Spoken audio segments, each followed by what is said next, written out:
என்னடா கிஷோரு உம்முன்னு இருக்க? அவனா? அது ஒன்றும் இல்லடா. நம்ம வாட்ஸ்அப் குரூப்ல சத்யாக்கும் ரகுக்கும் சின்ன சண்டை. என்ன சண்டை? அதுவா,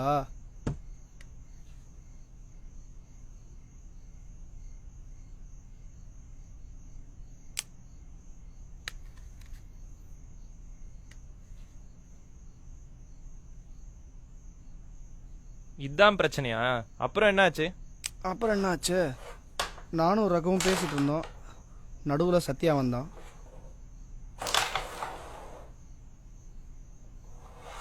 நகரா, வாடா, உங்க பஞ்சாயத்து தான் இங்க போயிட்டு இருக்கு. வரும்போதே கேட்டுச்சு. நீ ஏன் சொல்லு, இந்த நாடு உங்களுக்கு என்னடா பண்ணல? சும்மா தமிழர் அடிக்கிறாங்க, தமிழ் தமிழ்னு சொல்லிட்டு இருக்கீங்க. உங்களுக்கு என்னடா பிரச்சனை? தமிழர்களை இந்தியனா பாக்குறது இல்லடா, அதான் பிரச்சனை. இது வரைக்கும் இலங்கையால 600 மீனவர்கள் சுட்டுக் கொல்லப்பட்டிருக்காங்க. அதுக்கு இங்க எவ்வளவு போராட்டம் நடந்துச்சு. நாம யாரோ மாதிரி தானே இருந்தோம். ஆமா, இதுடா சப்போர்ட் பண்ணோம். மீனவர்கள் ஆயுதம் கடத்துவாங்க, போதை மருந்து கடத்துவாங்க, எல்லாம் தாண்டுவாங்க. அதனால சொல்றாங்க. ஏண்டா உனக்கே தனியாம தெரியல? 600 மீனவர்களுமா கெட்டவங்க? இலங்கையில் எப்போ போர் ஆரம்பிச்சதோ அது சுட்டு தாண்டா இருக்காங்க. என்னடா பேசுற? இங்க மீனவர்களை சொல்றதுக்கும் இலங்கையில போர் நடக்கிறதுக்கு என்னடா சம்பந்தம்? சம்பந்தமே இல்லாம அங்க நடக்கிற போற இங்க சேர்க்காதடா. அது அவங்க நாட்டு பிரச்சனை. எது அவங்க நாட்டு பிரச்சனை? இது தமிழர்களோட பிரச்சனை. இப்ப வேணா நம்ம நாடால பிரிஞ்சிருக்கலாம், ஆனா மொழியால இணைஞ்சவங்க. அங்க பஞ்சம் பிழைக்க வந்தாங்க, தமிழர்களை ஒடுக்குனாங்க. அதனாலதான் அங்க போர் ஆரம்பிச்சது. அதை எதிர்த்து நிறைய அமைப்புகள் போராடினாங்க. அதுல ஒரு அமைப்பு ஆயுதம் எடுத்தாங்க. எல்லாம் தடை செய்யப்பட்டு தீவிரவாத கொண்டா. ஏய் விர்ரா, இதுக்கேண்டா அவனை முறைக்க? ஏய் கையறா, விர்ரா விர்ரா.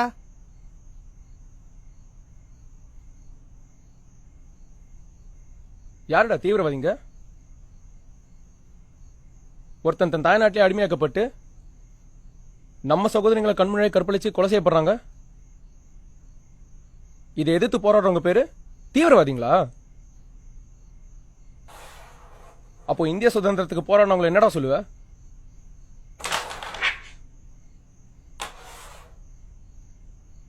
சுதந்திரத்துக்காக போராடினவங்கள இந்தியாவோட சேர்த்து 32 நாடுங்க தீவிரவாதின்னு சொல்லி தடை செய்ய மாட்டாங்க.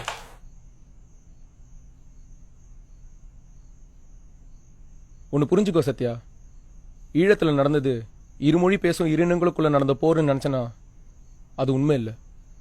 சர்வதேச நாடுகள் அங்க போர் உருவாக்க மொழியை பயன்படுத்திக்கிட்டாங்க. ஈழப்போருக்கு பின்னாடி அமெரிக்கா, இங்கிலாந்து, சைனா போன்ற நாடுகள் இருக்கு. இது ஒரு சர்வதேச அரசியல். தமிழ் இடத்துக்கும் இந்த நாடுகளுக்கும் என்னடா சம்பந்தம்? இலங்கை, ஈழம் இப்படி 2 நாடாயிடுச்சுன்னா மேற்கத்திய நாடுகளால் அங்க பிசினஸ் பண்ண முடியாது. அதனால தனி நாடா கேட்கறவங்கள தீவிரவாதி ஆக்கிட்டாங்க. அங்க நடக்கிறது ஜியோ பாலிடிக்ஸ் மூலியமா ஒரு சுரண்டல். ஜியோ பாலிடிக்ஸா? அப்படின்னா ஒரு நாடு இன்னொரு நாடோட ஜியோகிராபிக்கல் ஸ்ட்ரக்சர் பத்தி தெரிஞ்சுக்கிறது. அதுலதான் சுரண்டலே.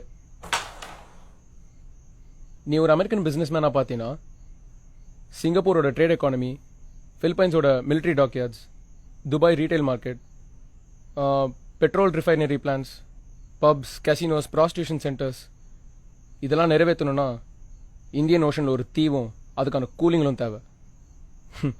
அப்படி மாட்டின ஒரு இடம் தான் இலங்கையும் அதில் இருக்கிற தமிழர்களும். இப்படி ஒரு ரியல் எஸ்டேட் ப்ராப்பர்ட்டியை எந்த ஒரு வல்லாதிக்க நாடு விட்டு கொடுக்க தயாராக இருக்காது. இதை செய்ய 40 வருஷமா ட்ரை பண்ணிட்டு இருக்காங்க. இது நிறைய பேருக்கு தெரியாது. இது தமிழர்களுக்கு எதிராக திட்டமிட்டு செஞ்ச ஒரு இனப்படுகொலை. ஒரு வலிமை இல்லாத நாடு ஜெனசைட் நடத்துதுன்னா அதுக்கு பின்னாடி ஒரு வல்லாதிக்க நாடு இருக்குன்னு அர்த்தம். 2009 ஸ்ரீலங்காவில் நடந்த ஜெனசைட் முடிவில்லை, அது தமிழ்நாட்டில் நடக்க போற ஜெனசைடுக்கு ஒரு துவக்கம்.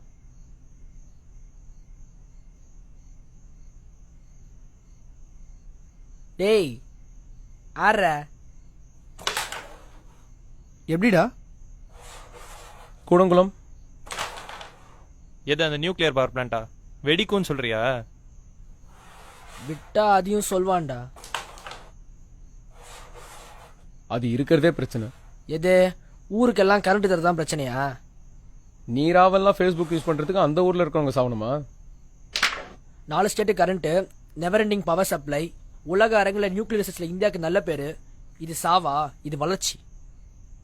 கடலோரத்தில் அணு உலையை வச்சு நியூக்ளியர் வேஸ்ட்டை கடல்ல டம்ப் பண்ணி கடல் வளங்கள் அழிச்சு வாழ்வாதாரமான மீனவ தொழிலை அழிக்கிறது தான் வளர்ச்சியா?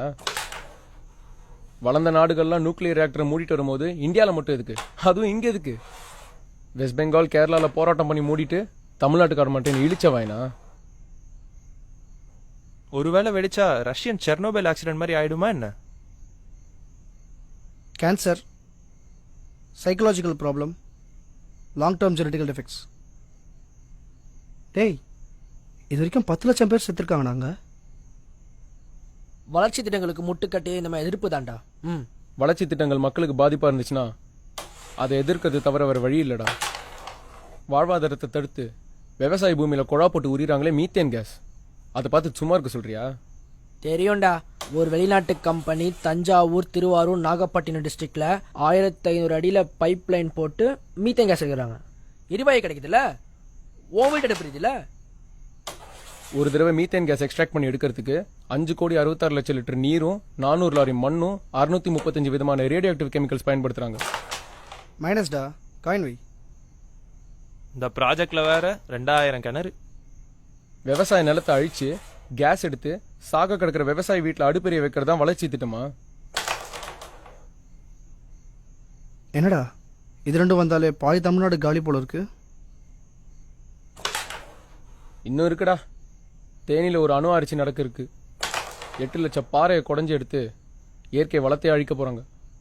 இதெல்லாம் தெரிஞ்சுமா கவர்மெண்ட் சும்மா இருக்காங்க? இதெல்லாம் தெரிஞ்சுக்காம நாமளும் சும்மா இருக்கோம்.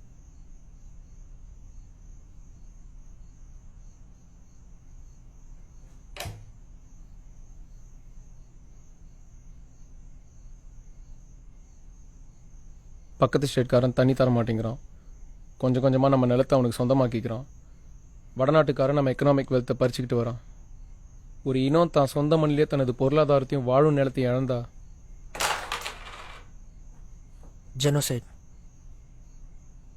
இத தடுக்க முடியுமா?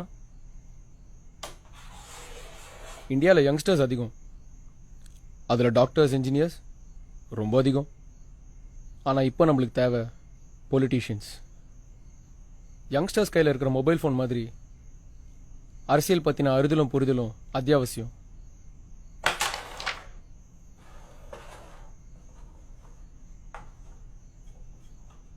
எந்த அளவுக்கு சினிமா தெரிஞ்சு வச்சிருக்காங்களோ அந்த அளவுக்கு அரசியலும் தெரிஞ்சு வச்சிருக்கணும். ஒரு குறிப்பிட்ட மக்களை ஒடுக்கிறதும் ஒதுக்கப்படுறதும் இந்த உலகத்தில் நடந்துட்டே தான் இருக்கும்.